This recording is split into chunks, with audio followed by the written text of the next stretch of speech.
이어서 경남 지역 소식입니다.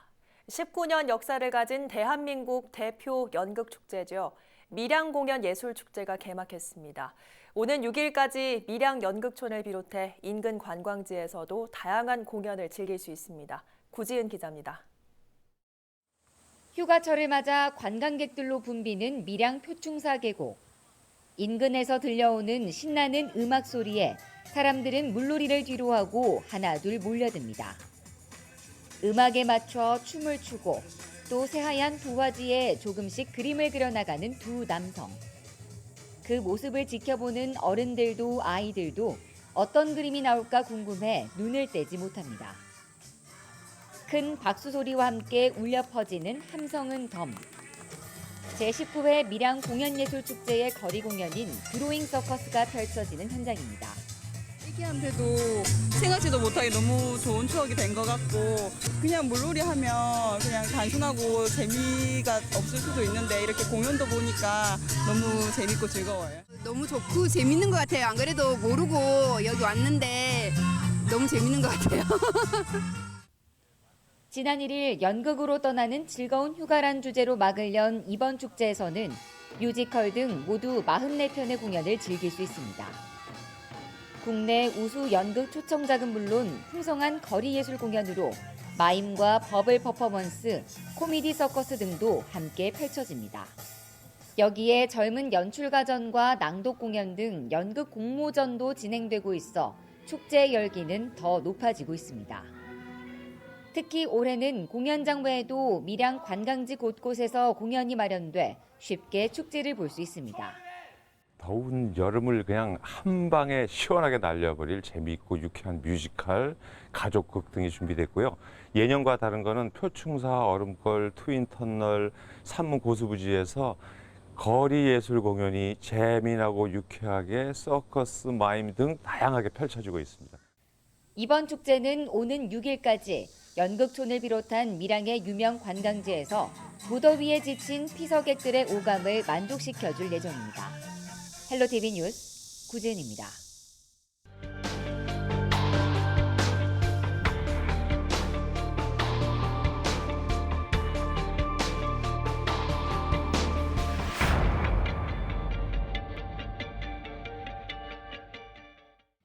지난달 31일 고성의 한 밤바다에서 해경에 구조되는 한 여성.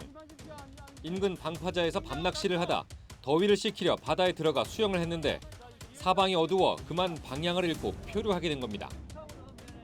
때마침 지나가던 행인이 구조 요청 소리를 듣지 못했다면 자칫 소중한 목숨을 잃을 수도 있었던 아찔한 상황. 수심조차 가늠하기 힘든 야간에 안전 대책 없는 물놀이의 위험을 다시 한번 보여주는 사건이었습니다. 여기저기 널브러져 있는 벽돌. 지난 1일 창원의 한 아파트 내부 확장 공사 중 작은 방 벽이 무너진 현장입니다. 이 사고로 붕괴한 벽돌에 깔려 작업자 62살 한모 씨가 목숨을 잃었습니다. 현재 경찰은 목격자 등을 상대로 정확한 사고 원인 조사를, 관할 구청인 의창구청은 이 공사의 불법 여부 등을 확인하고 있습니다. 철근이 휘고 내려앉은 이곳 역시 붕괴 현장입니다. 지난달 30일 김해 한 초등학교 신축 공사장에서도 작업대가 붕괴되고 철근이 무너져 내렸습니다. 이 사고로 63살 A씨 등 작업자 3명이 다쳐 병원에서 치료를 받고 있습니다. 경찰은 발판 지지대가 하중을 견디지 못하고 무너진 것으로 보고 정확한 사고 원인을 조사하고 있습니다. 안전이 무너진 순간 생명도 위험해집니다. 공사장 사고를 줄이기 위한 철저한 노력 당부드립니다. 마지막 소식도 붕괴 소식입니다. 지난 27일 창원의 한 아파트 지하 주차장에선 천장이 무너져 내렸습니다. 뻥 뚫려버린 천장. 다행히 인명피해는 없었지만 무너진 천장 석고보드에 주차된 차량 5대가 파손됐습니다. 첫째도 안전, 둘째도 안전 다시 한번 부탁드립니다. 지금까지 한 주간 사건 사고였습니다.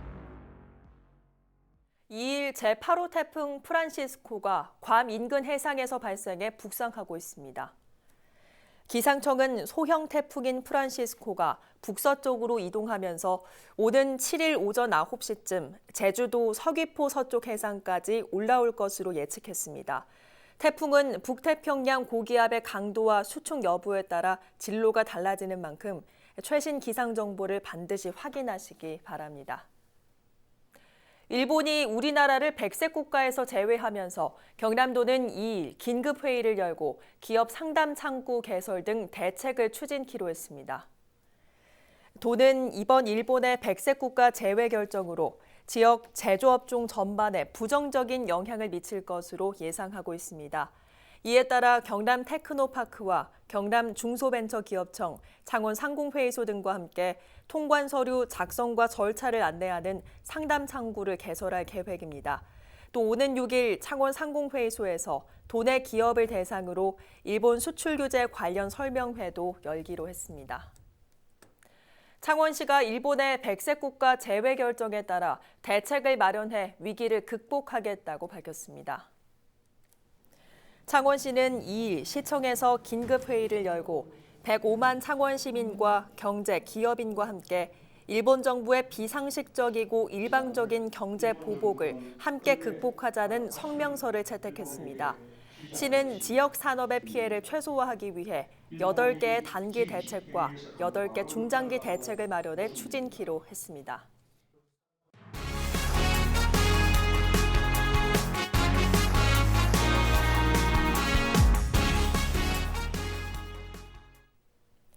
(2일) 새벽 1시 10분쯤 통영사량도에서 출혈 환자가 긴급 이송됐습니다. 통영해양경찰서는 37살 A씨가 왼쪽 팔꿈치 부상을 입었다는 신고를 받고 경비함정을 통해 고성군 맥전포항으로 이송했습니다. A씨는 삼천포 제1병원으로 옮겨져 치료를 받고 퇴원했습니다. 경남지방경찰청은 피서지 불법 촬영과 성추행 예방을 위한 성범죄 전담팀을 가동합니다. 경찰은 형사와 여성, 청소년 담당 경찰관 등 105명으로 구성된 전담팀을 구성해 도내 주요 피서지 14곳에서 성범죄 대응 활동에 나설 방침입니다. 또 공중화장실이나 탈의실 등 다중이용시설에 대한 불법 카메라 설치 여부도 점검할 계획입니다. 거제시가 이번 달 12일부터 31일까지 청년 구직활동수당 2차 지원 대상자를 모집합니다. 지원 대상은 거제에 거주하는 만 18세에서 34세 청년이며 중위소득 150% 이하의 미취업자로 모집 인원은 129명입니다. 청년 구직활동수당은 직장을 갖지 못한 청년들의 경제적 부담을 줄이기 위해 최대 4개월간 월 50만 원씩 구직활동 경비를 지원하는 제도입니다.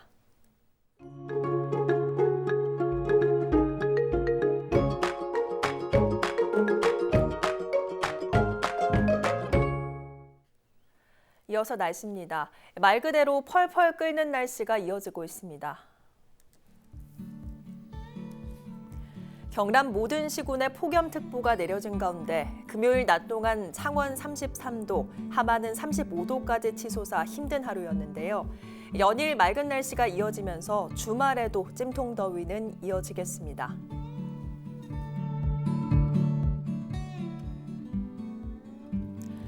다음 주 입추를 앞두고 당분간은 올 들어 가장 더운 날들이 이어지겠는데요. 한낮에는 35도 안팎까지 오르며 무덥겠고요. 특히 밤 사이에도 기온이 25도를 웃돌면서 열대야가 지속되겠습니다. 물결은 비교적 잔잔하게 일겠지만 바닷물의 높이가 높은 기간입니다. 남해안 저지대에서는 만조시 침수 피해 없도록 대비가 필요하겠습니다.